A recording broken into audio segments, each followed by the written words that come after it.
Somebody just left you a fake review. Could even be a competitor.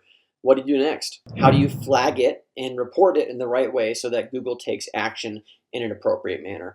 I'm going to share with you exactly how to do that in this video using Google's interface, and then I'm going to give you some tips and things that I would do after you report it in order to put your best foot forward after this.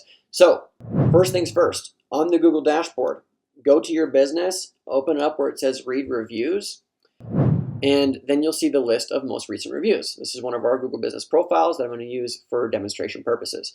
So let's say that you want to report this review. There is this button here on the screen. If you click on it, report the review, there's a bunch of different topics for which you could report it for. The two that we recommend the most, because it makes the most sense for this type of thing, is to report it as spam. So it's a fake review, you have no idea where it came from, the customer's not in your database, whatever. Mark it as spam, okay? If it seems like it's a competitor, or you're sure it's a competitor, you could mark it as such. If it's somebody that, is like a disgruntled employee, you could also mark it as such and get it removed. There's a couple other reasons that you would report, but those don't really make sense for the context of this video. Once you select the right one, you click Send Report, and then it goes over to Google for somebody to review. To take this to the next level, you might also have some of your team members or colleagues in the business also report the same review. You might even have friends or family report the same review. And so the more people that you have reporting it from different IP addresses, different Google accounts, the better chance that Google will take it seriously and remove it.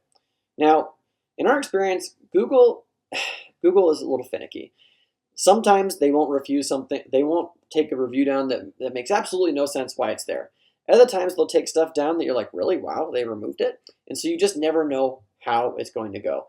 But the best thing that you can do is flag it yourself, as I've described here, and then have friends, family, and colleagues flag it as well. What do you do after that? Okay? Because you still have to be proactive, and you don't know if Google's going to take care of it. The first thing I'd recommend is responding accordingly. So you need to respond without being defensive, but also being direct. And so if you don't have the person in your database, you can say as much. You can say, hey, we don't recognize your name in the database. We'd like to reach out to you to resolve this in a professional manner. Please reach out to so-and-so at our office, and then put the phone number. Right now, everybody that sees that one-star review in the future, they're going to know that there's a good chance it was fake, but they're also going to know that your company is going to be responsive no matter what happens with your service. So don't be defensive, but be direct and let others know who are looking at this review that it could be fake, okay? Don't make a huge paragraph because it'll look defensive, all right? So be proactive in this regard. The second step that I recommend is to go to friends and family and then bury the review as quickly as possible. So you would ask friends and family if they would leave you a 5-star review, even if it's just a character reference, about the business, about the company, so that way you can drive this negative review further down the page.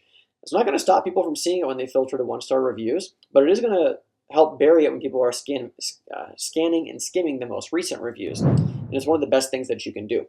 In the description below this video, there's a playlist with every single video we've recorded about reviews, review getting, and stuff like this. I encourage you to check that out. We'll also have in the description a video about how to properly ask friends and family for a review that falls within Google's guidelines. And that's a whole different topic for that video. I encourage you to go check it out. The third and final thing that I'd recommend is, if you haven't already, set up automation in your business to automatically ask for reviews after every single job is completed. You wouldn't believe how many business owners I talk to that don't have a CRM set up, and so there's no way to automate it, so they're not actually tracking their customers in any kind of software. It's like it's on physical paper. It's in spreadsheets that are buried in different places. It's crazy. But that's the first step, right? Have a CRM. If you don't, there's no way you can automate. And if you haven't automated yet, I encourage you to just do that now. Do it immediately. About 15% of customers respond directly to automation. And what I've found over the years is that the business owners that are the most affected by a fake review or competitor attack are the ones who have not been proactive in getting reviews over the last few years. Because think about it. If you have 50 reviews and you get one terrible review, what do you think is going to happen? Your whole emotional attitude is going to get affected for the next day or two. If you have 500 5-star reviews, do you think this one fake review is going to get you down? The answer is no. And so not only is there technology that you can put in place, but there's also a mindset and a culture around getting reviews for your business. And we help with that at Digital Harvest.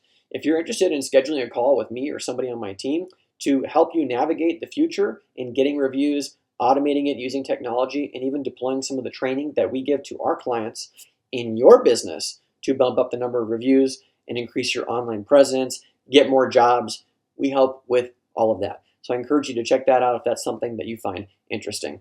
With that, if you got comments, questions, or whatever, put them in the comments below. We read them and respond to them as quickly as we can. And with that being said, I appreciate you for watching my video. Bye for now. Thanks so much for watching my video. If you like this one, you'll love some of the other videos we have posted here on our channel that help blue-collar business owners get more out of their digital marketing. So make sure to hit that subscribe button, check out the other videos. If you got questions or comments, post them below.